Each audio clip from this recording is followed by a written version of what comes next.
Señor, gracias por tu palabra, gracias porque nos das el privilegio de tener acceso a tu voluntad escrita, Señor.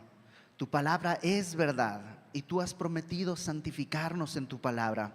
Aquí estamos, Señor, queremos escuchar tu voz, queremos escuchar tu consejo, queremos obedecer lo que tú nos mandes, Señor.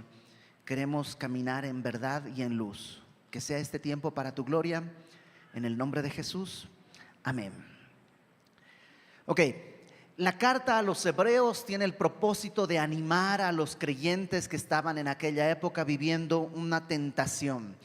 Se llama carta a los hebreos porque los creyentes eran de trasfondo judío y estaban tentados a regresarse a las tradiciones y a la religión judía, lo cual, es decir, es la ley de Dios. La ley de Dios no es mala, las tradiciones judías no son malas, pero eran una sombra. Pablo dice que todo esto era una sombra de lo que había de venir, pero el cuerpo es de Cristo. Entonces, regresarme a cumplir el Shabbat, a cumplir todos los rituales, era pues como que abraces una sombra teniendo a la persona enfrente. Esto solo apuntaba a Cristo y los creyentes de esta época estaban tentados a regresarse a eso. Y el escritor de esta carta escribe precisamente para mostrarnos que los profetas del Antiguo Testamento no son malos, pero Cristo es superior. El Shabbat, el reposo, no es malo, pero Cristo es superior. Moisés no es malo, pero Cristo es superior. Y Jesús es superior en todo, por eso estamos llamados a aferrarnos de Cristo. Y venía hablando que Cristo como sacerdote es superior a cualquier otro sacerdote, porque tiene un sacerdocio distinto. Los sacerdotes venían del linaje de Aarón, de la tribu de Leví, mientras que Jesús es un sacerdote, pero según el orden de Melquisedec. Y está diciendo eso, y lo va a explicar en el capítulo 7, cuando hace una pausa para hacer una exhortación, algo que hemos visto que el escritor hace a menudo. Está explicando algo y hace una pausa para traer una exhortación. La exhortación empieza en el capítulo 5, versículo 11, cuando dice: acerca de esto de Melquisedec hay mucho que decir, pero es difícil de explicar porque se han hecho tardos para oír. Deberían ser ya maestros después de tanto tiempo y tenemos que volver a enseñarles las bases, lo primero, los primeros rudimentos. Es como que tú ya deberías estar haciendo cálculos matemáticos, físicos de posgrado y tengo que enseñarte a sumar 1 más 1, 1 por 1, 1, 1 por 2, 2, 1 por 3, 3. Ya deberías haber avanzado, pero estás ahí atorado. Hay un llamado a la madurez. Y eso nos lleva al capítulo 6, que es donde tenemos que empezar. El capítulo 6, versículo 4, que es donde tenemos que empezar, contiene uno de los pasajes más difíciles, junto con uno que veremos en el capítulo 10, más complejos, porque a primera vista dicen algo muy fuerte. Y déjame leerlo, ¿ok? Dice Warren Wiersbe, este es uno de los pasajes favoritos por Satanás para traer condenación al creyente. Déjame leerlo, Hebreos 6:4, que es lo que nos toca estudiar. Déjame leerlo y ahorita vamos verso a verso. Dice: porque es imposible que los que una vez fueron iluminados y gustaron del don celestial y fueron hechos partícipes del Espíritu Santo y asimismo gustaron de la buena palabra de Dios y los poderes del siglo venidero y recayeron, sean otra vez renovados para arrepentimiento, crucificando de nuevo para sí mismos al Hijo de Dios, exponiéndole a vituperio. A primera vista, cuando lo lees, parecería decir que si tú eres creyente y recaes, no tienes escapatoria. Ya, hasta ahí llegaste, se acabó la historia, no hay manera de que tú tengas esperanza. Y a lo largo de la historia se ha tomado este pasaje en ese sentido, de tal manera que hubo momentos en la historia de la iglesia en que la gente esperaba para bautizarse, por ejemplo, en el último minuto de su vida, porque la idea era que cuando me bautizo, proclamo mi fe, todos mis pecados son perdonados, pero después ya no. Y si recaigo, pues ya no tengo esperanza, entonces mejor me bautizo ya en el lecho de muerte. El problema es que pues no siempre uno tiene la suerte de tener esa puntería de bautizarse 5 minutos antes de que te mueras. O sea, no hay manera de controlar eso. Esto ha traído mucha discusión a lo largo de los siglos y algunos piensan que toda esta sección no está hablando de creyentes, sino de incrédulos. Otros dicen, no son incrédulos, son apóstatas. ¿Qué es un apóstata? Un apóstata es alguien que ha proclamado su fe, pero que la ha rechazado. Y todos alguna vez hemos oído de gente que era cristiano, incluso no solo cristiano, era pastor en una iglesia y anunciaba el evangelio, pero ahora no cree. Ya desechó la fe, ahora dice nada de eso es verdad, todo eso no es mentira, yo también estuve engañado. Ese es un apóstata, no es un incrédulo, es alguien que habiendo proclamado la fe, la ha rechazado. ¿Será que está hablándole a apóstatas? Otros dicen no son ni incrédulos ni apóstatas, son lo que llamaríamos cristianos nominales. Es decir, gente que viene a la iglesia, que se discipula, que canta, pero que en realidad en el fondo no son cristianos, solo de nombre, ¿no? Como una tradición. ¿Será que habla de esos?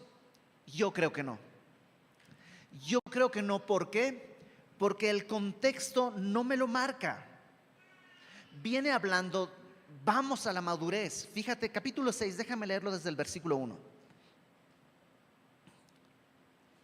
Por tanto, por este llamado que dijo, deberían ser ya maduros, deberían haber crecido, deberían tener los sentidos ejercitados en el discernimiento del bien y del mal, eso vimos la semana pasada.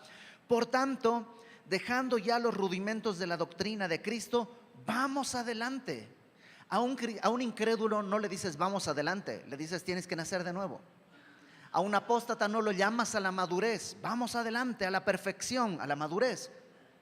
Le dices tienes que nacer de nuevo. Entonces, por eso yo creo que no está hablando a incrédulos o a cristianos nominales, tampoco tienen que ir adelante, tienen que nacer de nuevo. Creo que está hablándole a creyentes. Vamos adelante a la perfección, no echando otra vez el fundamento. El fundamento es el cimiento de una construcción. ¿Cuántas veces se echa el cimiento de un edificio? Pues una. No tiene sentido que eches el cimiento, construyes ya estamos en el tercer piso, pues pongamos de nuevo el cimiento.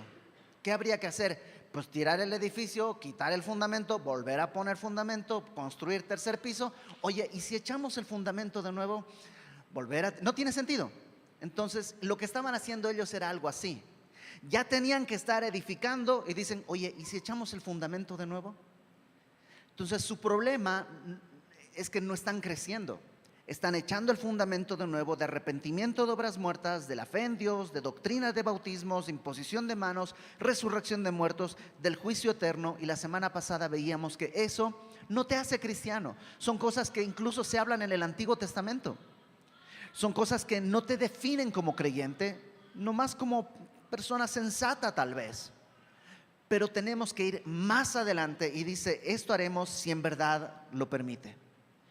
Ese es el contexto, por eso yo creo que no hay un cambio de público, no está hablándole ahora a incrédulos, no tendría sentido, le está hablando a creyentes. Una advertencia más, por favor, y ya empezamos. La mayoría de las personas va a leer esto y lo va a interpretar de acuerdo a la doctrina que ya conoce, ¿ok? Según lo que ya te enseñaron es como vas a leer y vas a interpretarlo. Es normal, nosotros interpretamos la vida según lo que ya sabemos. Entonces, por ejemplo, los calvinistas van a decir, la perseverancia de los santos, por tanto, no puede ser posible que se pierda la salvación.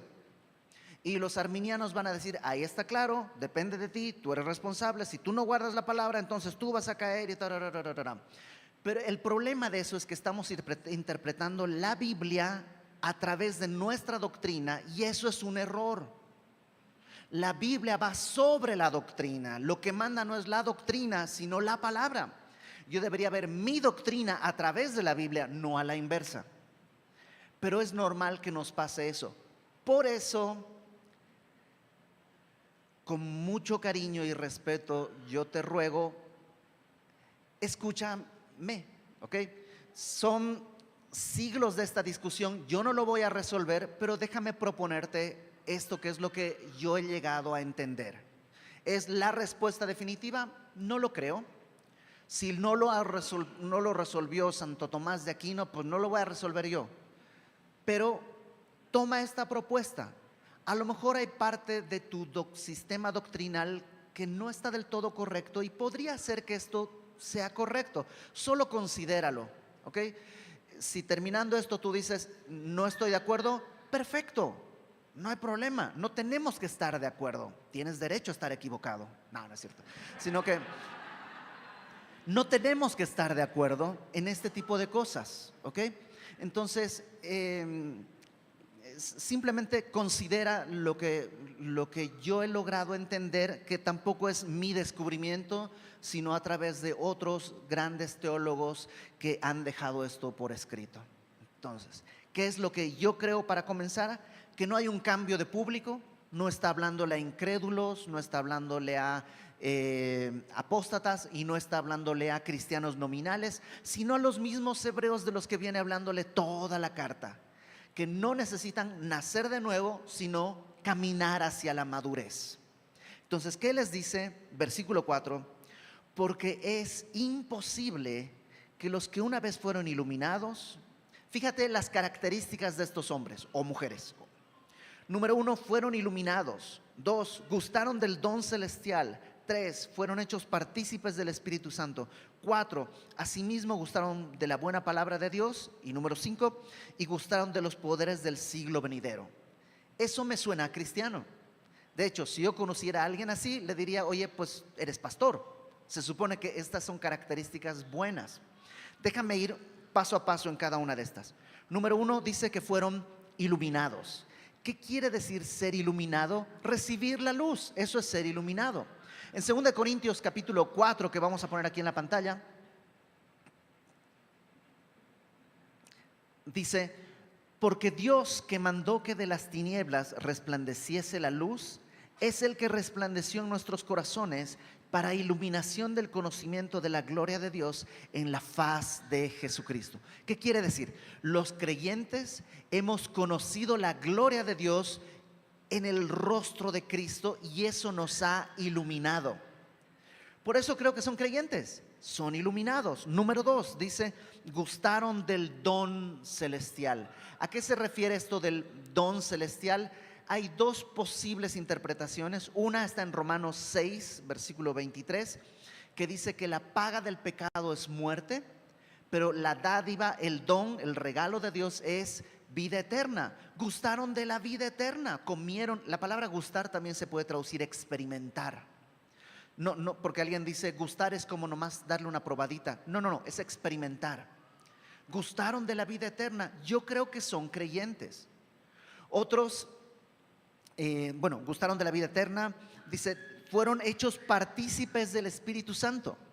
Hechos partícipes, la palabra partícipes como compañero. ¿Tú crees que el Espíritu Santo sería compañero de un incrédulo? No puede. Entonces yo creo que son creyentes, compañeros del Espíritu Santo. Asimismo gustaron de la buena palabra de Dios. ¿Alguna vez has gustado de la buena palabra de Dios? Que te has sentido desanimado, que te has sentido angustiado y de pronto alguien te dice algún versículo, te da algún mensaje de la palabra y es como agua fresca que te da alivio. Bueno, ellos han gustado de la buena palabra de Dios y han gustado de los poderes del siglo venidero. La palabra poder quiere decir capacidad. En Hechos 1:8, cuando le dicen a Jesús, oye, restaurarás el reino de Israel, él dice, no les toca a ustedes saber cuándo voy a hacer eso, pero sí recibirán poder, misma palabra, capacidad, cuando venga sobre ustedes el Espíritu Santo y me serán testigos en Jerusalén, Judea, Samaria y hasta lo último de la tierra. O sea, no puedes entrar en el reino tal vez, pero el reino de Dios puede entrar en ti. Y alguna vez seguramente te has sorprendido de alguna situación en la que dices, no me enojé, ¿creerás? No me enojé, le contesté y todo, pero no me enojé. Y normalmente yo soy muy enojón. ¿Qué pasó? Estás gustando de los poderes del siglo venidero. ¿Estás gustando de la capacidad que Dios tiene para una nueva vida en esta vida? Y seguramente lo has experimentado. O que a veces hablas con alguien y empiezas a decirle versículos y dices, pero esos ni yo me los sé, no sé de dónde están saliendo tantos versículos porque yo no me los sé. Pues el poder, la capacidad de Dios está a través de ti, está fluyendo y estás gustando esto. Yo creo que son creyentes, pero tienen una última característica. Dice, verso 6, y recayeron. La palabra recaer ahí no es la palabra apostasía que se utiliza en otros textos. En griego es la palabra parapipto, que quiere decir literalmente para es a un lado, ¿no? Como paralelo, para es al lado, y pipto es caer. Entonces, como caerte a un lado, es como, pues sí, pregunta, ¿un creyente genuino y verdadero puede caer en el camino? Sí. ¿Y podrá recaer, es decir, 2 veces? Sí. Mi experiencia me dice que si el día fuera de 36 horas, yo caería muchas más veces por día. Nomás no me da tiempo, porque día con día tropiezo y caigo una y otra vez. Pregunta, una vez que has caído, ¿te has arrepentido de tu tropiezo? ¿Alguna vez? ¿Has hecho algo y dices, ¿por qué, Señor? ¿Por qué lo hice, Padre? Pero ¿alguna vez has sentido arrepentimiento genuino? Decirle, Señor, perdóname, perdóname, ojalá pudiera volver el tiempo y no haber contestado así. No solo miedo a las consecuencias, sino, Señor, te dejé mal, en un mal papel, te representé mal. ¿Nunca has sentido eso? Entonces, ¿por qué dice aquí que recayeron? Y dice que es imposible que los que recayeron sean renovados para arrepentimiento. Bueno, creo yo que el sentido correcto de este texto tiene que ver no con que no te puedes arrepentir, sino que no hay manera de volver a empezar. Déjame ponerlo de este lado, de esta manera. ¿Qué es lo que te ha hecho ser cristiano? Jesús le dijo a Nicodemo, necesitas nacer de nuevo. Y una vez que has nacido de nuevo, ¿puedes desnacer? ¿El Espíritu Santo te ha sellado? ¿Te puede dessellar? No. Entonces, por eso dice, es imposible que suceda eso. Acuérdate que el contexto, lo que está diciendo el escritor es, no vuelvan a echar el fundamento de nuevo. Es que construir chueco, pues empieza a construir mejor, pero, o sea, no puedes volver a poner el fundamento, ya está puesto.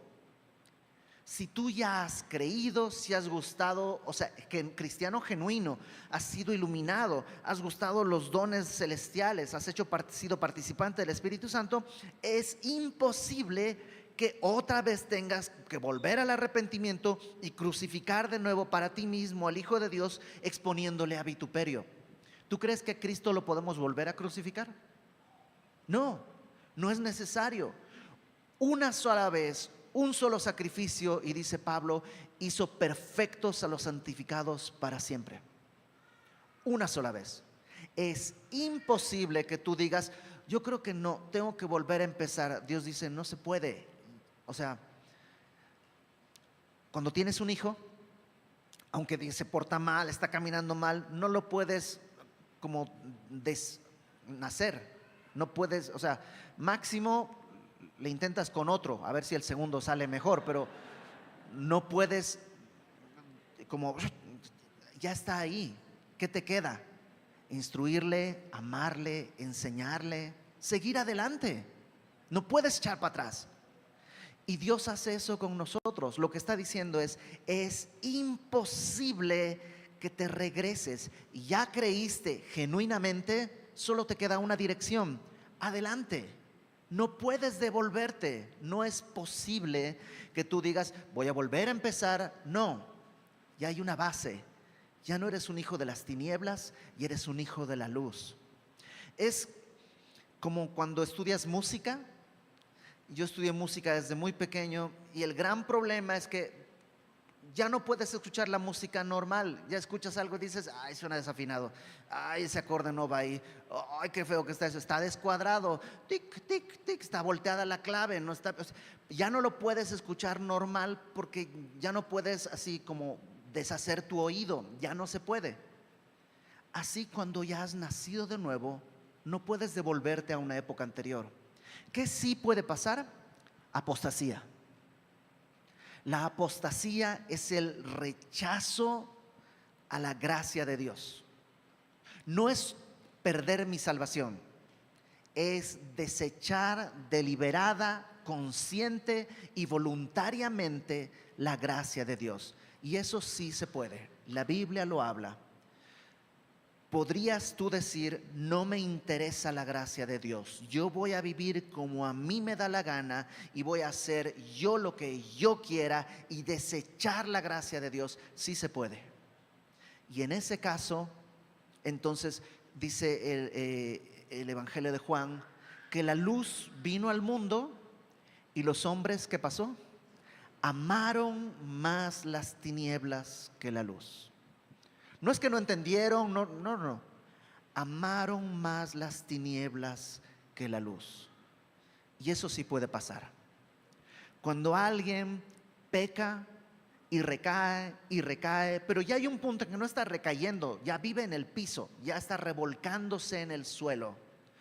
El corazón se endurece de tal manera que ya solo rechaza la gracia de Dios y entonces puede apostatar. Y ahí sí, Dios no puede obligarte a nada. Pero cuando el corazón se ha endurecido de tal manera que ya no hay esperanza, todavía podemos decir que lo que es imposible para los hombres es posible para Dios. ¿Por qué? Porque yo ya lo viví. Yo ya estaba en tinieblas, yo ya vivía entregado al pecado y a las tinieblas, y no solo en las tinieblas, invitando a las tinieblas. Yo ya lo viví y el Señor ya me tomó ahí. Si cuando yo era enemigo, Cristo murió por mí para darme una nueva vida, ahora que estoy recayendo, sí, aparece tinieblas nomás de lo sucio que estoy de revolcarme tanto, pero soy su hijo. ¿Tú crees que Dios no me va a perdonar? Claro que sí, hay esperanza, pero ¿para qué quieres llegar a ese punto? O sea, ¿por qué? O sea, si un incrédulo no ha llegado a la salvación, pues sí, hay que orar. Pero si tú ya has probado, has gustado la vida eterna, has gustado los poderes de la palabra de Dios, has sido participante del Espíritu Santo, ¿por qué quieres regresar a una vieja vida para ver si en algún momento podrías regresar? ¿Qué sentido tiene? No hay nada ahí. Y te lo digo yo, que por 2 años abandoné la iglesia y yo creo que de alguna manera apostaté de todo, y el Señor tuvo misericordia de mí. Y un día me regresó y movió muchas cosas para que yo pudiera volver al Señor. El Señor tuvo poder, pero ¿por qué querría yo intentar a ver si de nuevo puede suceder? No tiene sentido. Eso es lo que el escritor de esta carta les está diciendo. Vamos adelante. No tienes que ir atrás a volver a empezar, a ver si Dios ya te amó, ya te perdonó, ya pagó con su hijo. No puedes volver a crucificar a Cristo. Con una vez fue suficiente. Ahora tienes que ir adelante, hacia la madurez. Y esto creo que lo explica muy bien en los versículos 7 y 8 con un ejemplo. Fíjate, versículo 7 dice: porque la tierra que bebe la lluvia, que muchas veces cae sobre ella, y produce hierba provechosa a aquellos por los cuales es labrada, recibe bendición de Dios. Eso es lo normal. Una tierra que está labrada y todo, llueve, pues da fruto provechoso. Eso es lo normal, eso es lo que deberían estar ustedes. Porque ustedes son tierra que ya llueve, ya ha pasado tiempo, ha llovido, se ha sembrado, pero no está pasando nada. Ellos son, versículo 8. La que produce espinos y abrojos es reprobada. ¿Hubo fruto? Sí, pero fruto feo. No hubo buen fruto. Hubo espinos, abrojos, hubo fruto que no sirve de nada. Entonces, ¿qué se hace? Está próxima a ser maldecida y su fin es ser quemada. no la tierra, la cosecha. O sea, no quemas la tierra. ¿Qué pasa si tú sembraste tus milpas, ¿no? Tus elotes, ahí los sembraste todo, y ya ahí vas arando, proteges, riegas, llueve, todo, pasa el tiempo y sale puro hierba y espinas y abrojos y matorrales? ¿Qué haces? Pues agarras un machete, una herramienta, cortas todo, vuelves, quemas todo eso y vuelves a sembrar, vuelves a preparar la tierra. Perdiste mucho tiempo, pero vuelves a sembrar. Y como creyentes les dice, oye, ya ha pasado tanto tiempo, deberían ser maestros y ustedes están en el mismo punto. Y a lo mejor conviene que tú veas que estás sembrando. Porque si es que esta es la tercera vez que siembro y siempre salen matorrales, pues ¿qué semilla estás usando? ¿Te acuerdas que les dijo en el capítulo 5 al final? Deberían ser diestros en la palabra de justicia. Pero tú, en vez de estar diestro en la palabra de justicia, te sabes todas las canciones que están sonando en la radio, todos estos cantantes nuevos que gracias a Dios yo ni siquiera sé cómo se llaman, pero que suenan y que tienen unas letras así espantosas desde cualquier punto de vista, gramatical, fonético, espiritual, o sea, todo está mal. Y eso está sembrando y sembrando conversaciones, y siembras y luego, ay, me salieron cardos y espinas. ¿Y qué esperabas? Si no le dedicas un minuto a la palabra de Dios para sembrar, ¿qué esperabas? Yo creo que entonces no he nacido de nuevo. ¿Cómo que no has nacido de nuevo? ¿Has creído? Sí. ¿Has gustado el don celestial? Sí. Entonces pues quema eso, siembra bien y vamos adelante. Ejercita tus sentidos en el discernimiento del bien y el mal. ¿Es correcto o no? Ya deberías, es un adolescente de 45 años. Ya deberías crecer. Ya deberías pasar. Toda tu siembra y todo eso para quemarse no sirve de nada. Todo tu trabajo ahí amontonado de quemarse porque no sirvió de nada. Todo lo que te esforzaste, es que yo quería ir, no sirve de nada. No hay propósito. ¿Para qué vivir eso? Esa es la exhortación que nos está dando. Eso es lo que creo yo está diciendo. Es imposible que te devuelvas. Solo tienes una opción: vamos adelante, porque Dios es fiel. De hecho, esto lo veremos la próxima semana, pero déjame leerte un pedacito de lo que sigue. Verso 9. Pero en cuanto a vosotros, oh amados, estamos persuadidos de cosas mejores y que pertenecen a la salvación, aunque hablamos así. O sea, lo que les está diciendo es: yo sé que estoy hablándoles muy duro.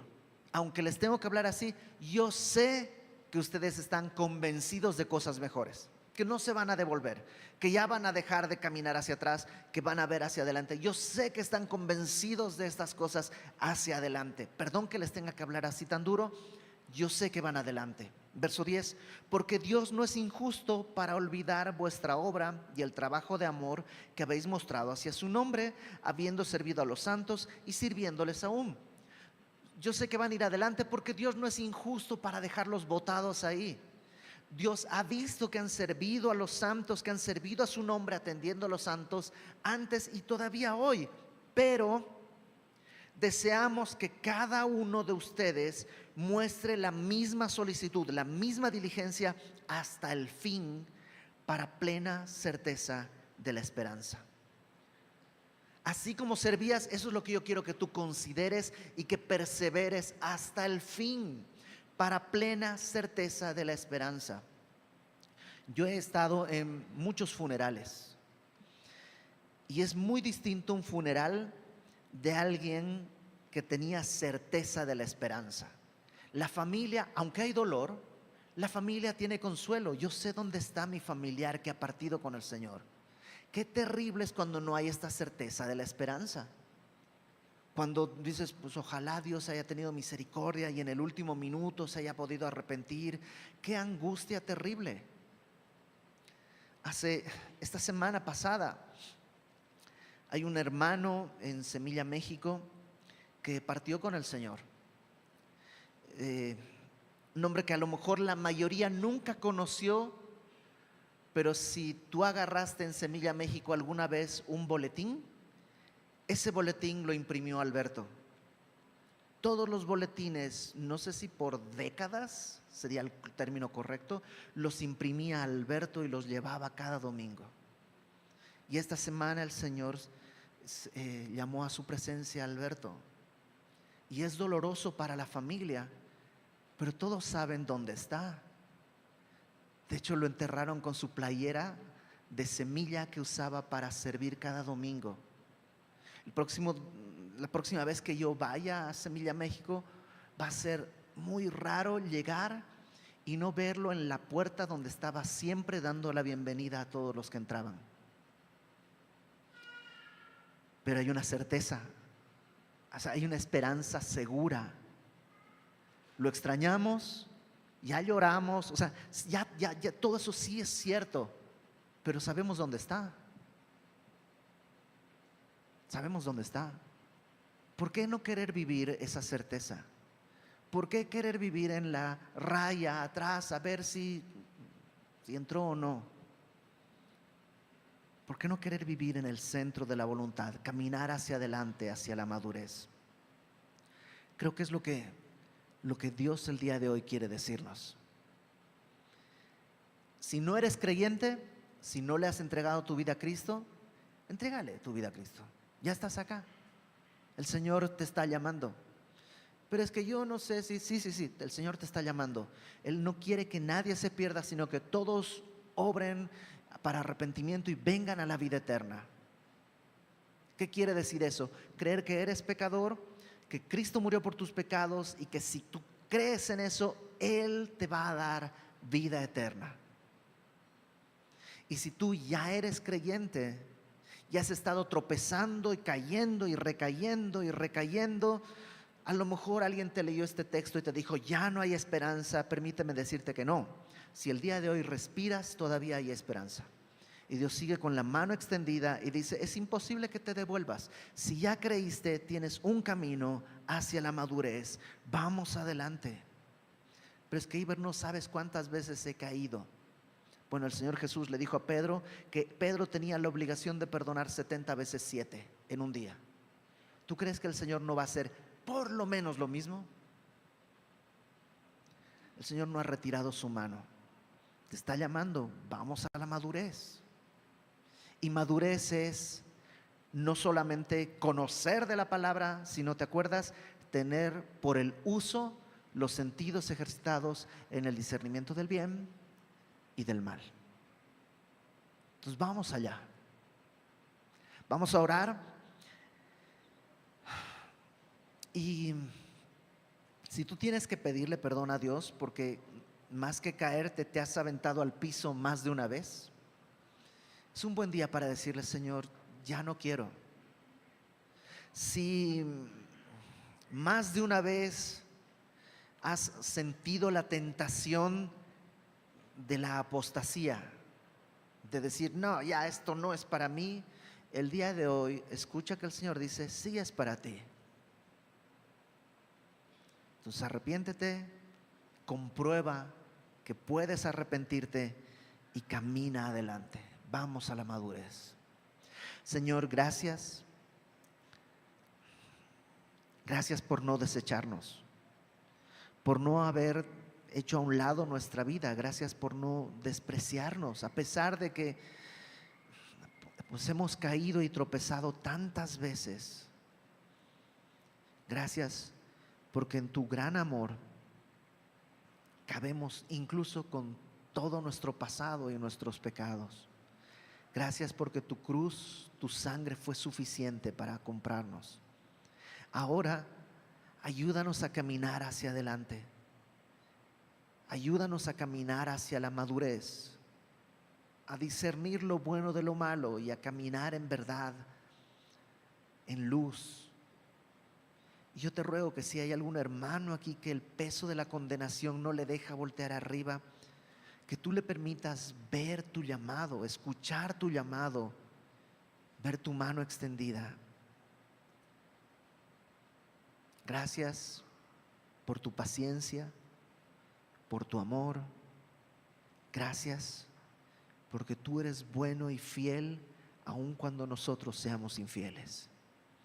Nos ponemos en tus manos En el nombre de Jesús, amén.